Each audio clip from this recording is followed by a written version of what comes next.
शेर तो जाग सकते हैं, पर जगाने वाला तो होना चाहिए ना, जगाने वाला होना चाहिए। दहाड़ सुन करके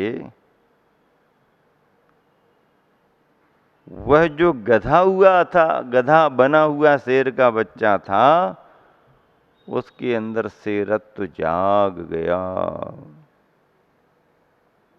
बस अपने अंदर के सुषुप्त सिंहत्व को जगाओ, और एक बार यदि तुम्हारे अंदर का शेरत्व जाग गया, सारे ये जितने भी स्वभाव के गधे हैं सब भाग जाएंगे, कोई टिकने वाला नहीं। पर द्रव्य के आकर्षण का अभाव ही तत्व ज्ञान का फल है। पर द्रव्य के आकर्षण का अभाव ही तत्व ज्ञान का फल है। जिसे अपने पराये का बोध नहीं, उसका वह बोध बोध नहीं बोझ है। कितना छोटा सा वाक्य है, पर कितनी सारगर्भित बात है। जिसे अपने पराये का बोध नहीं, उसका वह बोध बोध नहीं बोझ, बोझ बोझा है, बोझा। जिसे अपने पराये का बोध है ही नहीं, तो उसका जो बोध है वह बोध नहीं, वह तो उस पर बोझ है, बोझ। बोध तो वो होता है जिससे अपने पराये का ज्ञान हो। सम्यक दर्शन के 8 अंग होते हैं। यह प्रायः सभी को ज्ञान है, किंतु यह बात विशेष रूप से ध्यान देने योग्य है कि सम्यक ज्ञान के भी 8 अंग होते हैं। सम्यक दर्शन के 8 अंग होते हैं, यह प्रायः सभी को मालूम है, सभी को ज्ञान है, किंतु यह बात विशेष रूप से ध्यान देने योग्य है कि सम्यक दर्शन की तरह ही सम्यक ज्ञान के भी 8 अंग होते हैं। सम्यक दर्शन की तरह ही सम्यक ज्ञान के भी 8 अंग होते हैं। यदि इन अंगों का पालन किए बिना,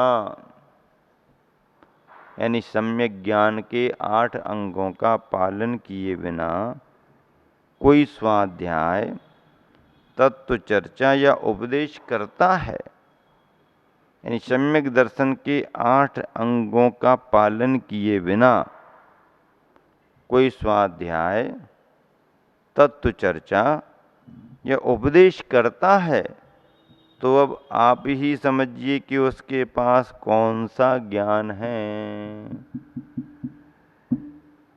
क्योंकि सम्यक दर्शन की बात तो कर रहा,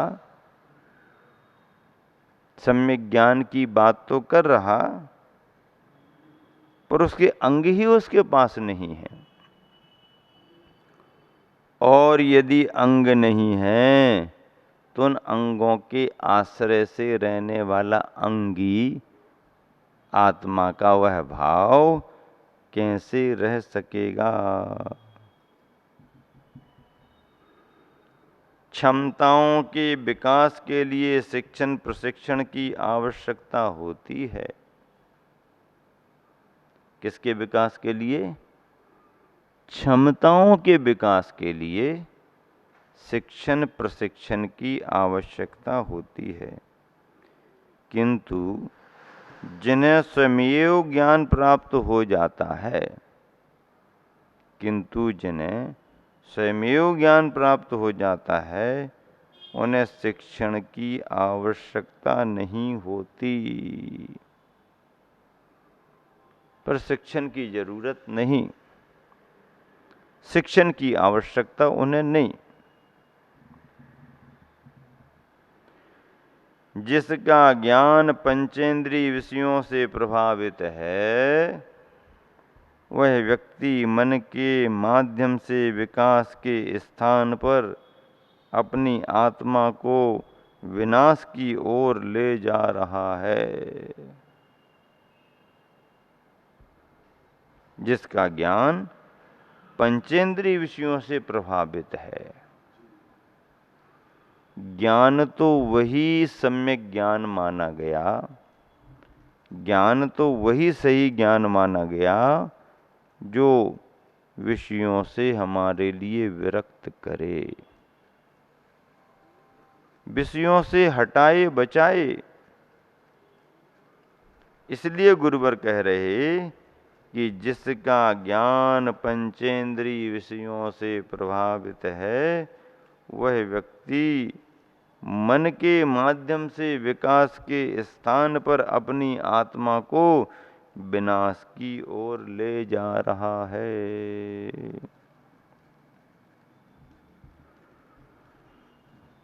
अगला बोध वाक्य है, ज्ञान के होने पर अनुभूति हो ही जाएगी, यह कोई नियम नहीं है।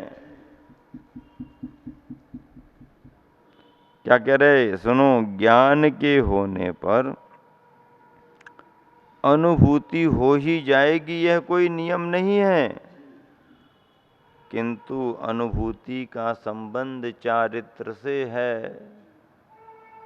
अनुभूति का संबंध किससे है? किससे है? अनुभूति का संबंध किससे है? चारित्र से है। किससे अनुभूति का संबंध? चारित्र से है। हाँ, अनुभूति का संबंध चारित्र से। हाँ, जिस समय अनुभूति होगी उस समय ज्ञान अवश्य ही रहेगा। ज्ञान रहे उससे कोई असुविधा नहीं, लेकिन अनुभूति का संबंध तो चारित्र से है। और ज्ञान के होने पर अनुभूति हो ही जाएगी, ये कोई नियम नहीं है, क्योंकि अनुभूति का संबंध ज्ञान से नहीं चारित्र से है। हाँ, जिस समय अनुभूति होगी उस समय ज्ञान अवश्य ही रहेगा। ज्ञान तो रहेगा ही रहेगा। दोहा है गुरुवर का लिखा हुआ, ज्ञान दुख का मूल है, ज्ञान ही भव का कूल। ज्ञान दुख का मूल है, ज्ञान ही भव का कूल, राग सहित प्रतिकूल है।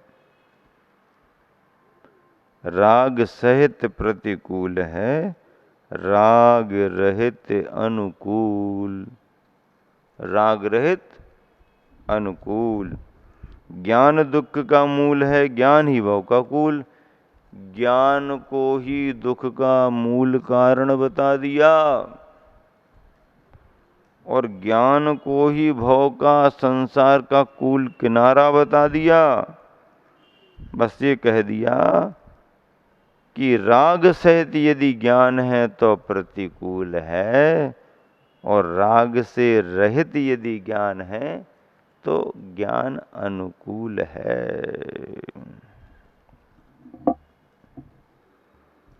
और देखो क्या कह रहे हैं, ज्ञान का पदार्थ की ओर ढुलक जाना ही परम आर्त है।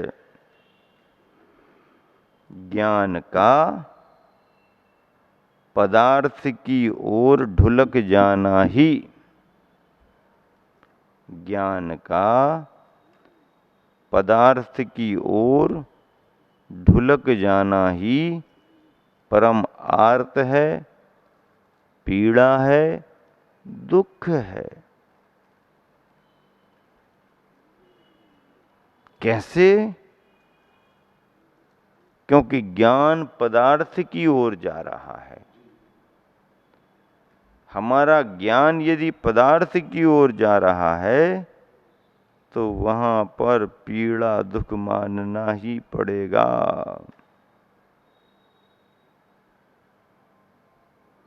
ज्ञान का पदार्थ की ओर ढुलक जाना ही परम आर्त है, पीड़ा है, दुख है।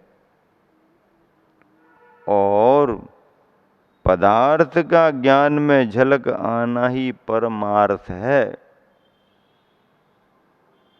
एक जगह परम आर्थ और एक जगह कहा जा रहा परमार्थ। और पदार्थ का ज्ञान में झलक आना ही परमार्थ है, क्रीड़ा है, सुख है। ज्ञान तो ज्ञान है। यदि ज्ञान पदार्थ की ओर जा रहा है तो ज्ञान अभी मोह से प्रभावित है। और पदार्थ स्वयं ज्ञान में झलक रहे हैं, बस फिर तो कहना ही क्या है। साक्षी भाव, साक्षी भाव रखो।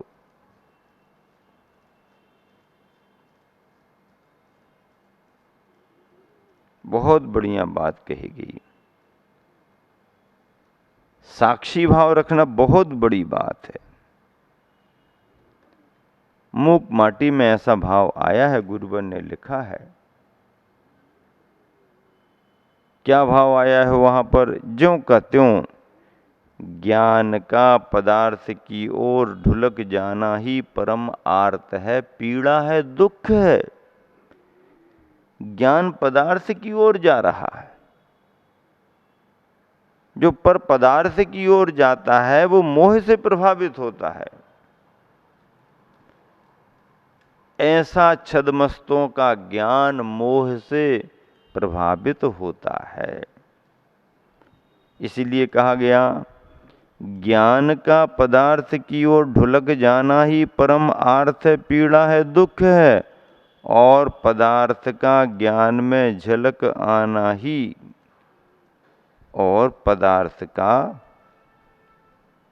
ज्ञान में झलक आना ही परमार्थ है, क्रीड़ा है, सुख है। कितने बढ़िया शब्द चुने गुरुवर ने। एक जगह परम आर्त यानी परम दुख, और एक जगह परमार्थ सुख की बात कर दी। एक जगह पीड़ा और एक जगह क्रीड़ा।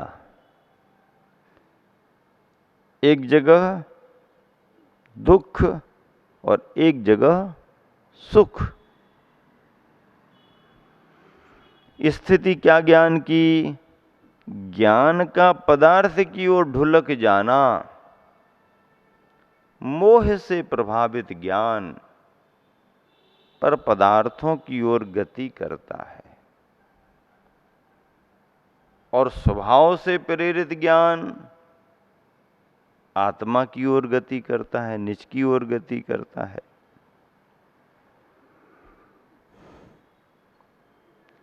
अगला बोध वाक्य है, शब्द ज्ञान होने के उपरांत अब यदि भावों में और अधिक विशुद्धता लाना है। क्या कह रहे? शब्द ज्ञान होने के उपरांत, शब्द ज्ञान भाषा का ज्ञान, व्याकरण का ज्ञान, प्रारंभिक ज्ञान, पाठ पढ़ने संबंधी, पाठ करने संबंधी, पाठ को समझने संबंधी प्रारंभिक अवस्था का। तो कह रहे हैं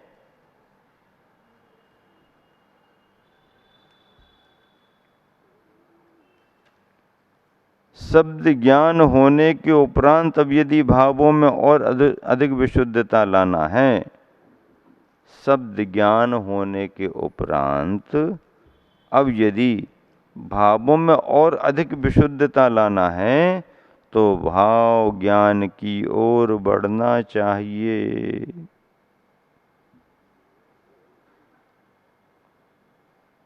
परमार्थ से हमारा ज्ञान जुड़ना चाहिए और पदार्थ से हमारा ज्ञान हटना चाहिए।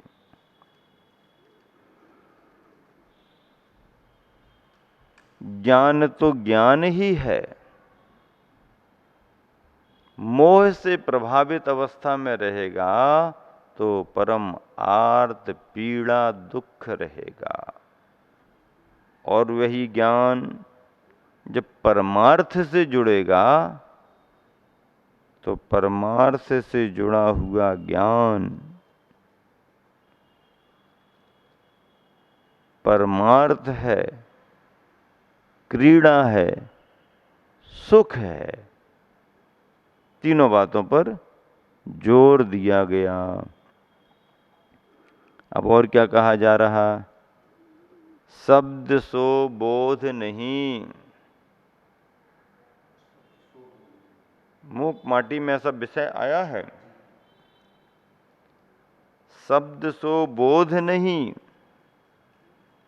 और बोध सो शोध नहीं। शब्द सो बोध नहीं और बोध सो शोध नहीं। सुन रहे कि नहीं सुन रहे? हाँ, ध्यान से सुनते जाओ।